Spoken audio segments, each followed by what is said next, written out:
Hello everyone, this is Rice Bonds, Montana to Young, here with you again. Today's a very exciting day because I get to break my first baseball product out of a box since I think it was 2007 SPX. I think I also wandered into an LCS during the dark ages right around 2003 or 4 and cracked open a box of absolute memorabilia. And those are the only two boxes of baseball I had ever opened. Before that, I was just a preteen or a kid in the late 80s and 90s trying to collect a pack at a time.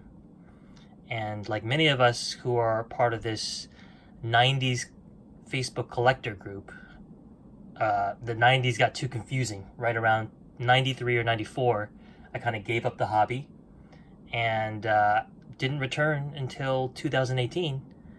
When it came back, I decided I was going to collect Barry Bonds with some enthusiasm. And originally it started with his rookie cards and his XRCs, but because I discovered this awesome new group on Facebook and saw all the energy around 90s cards and saw the beauty of these cards, I kind of made a huge switch in my collecting priorities. So for today's box break, we're going to be doing an Omega 1999 hobby box. I got this from my local card shop over the weekend. We're going to have the Bonds Epics partial rainbow, like a grand jury judging this break. You can have a look at the odds of what we can get in here. Let's see, for me, even though I've only been collecting about a year, maybe even just a half year for 90 stuff, I know that the 5 tool talents, hopefully as rare as possible, is what I'm looking for. Of the Barry Bonds, of course.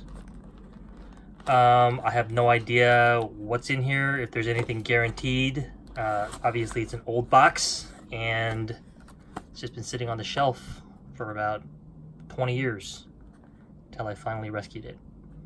Now, as I understand it, Paramount, Omega, all the different subcategories of Pacific aren't very popular with collectors, so maybe that's why these boxes are relatively cheap. There was a great showcase done by the Essential Credentials podcast, hosted by Greg and Matt, whose YouTube names are GMac555 and Mburrows3. They had a major Bonds collector on by the name of Nate, who many of you YouTubers know as Tops85401. And they were basically talking about how this is a slept-on product, that collectors really should have another look at Pacific. And I think they're right. I mean, there's a lot of amazing stuff that I've seen that comes out of it. A lot of these parallels are hard to hit,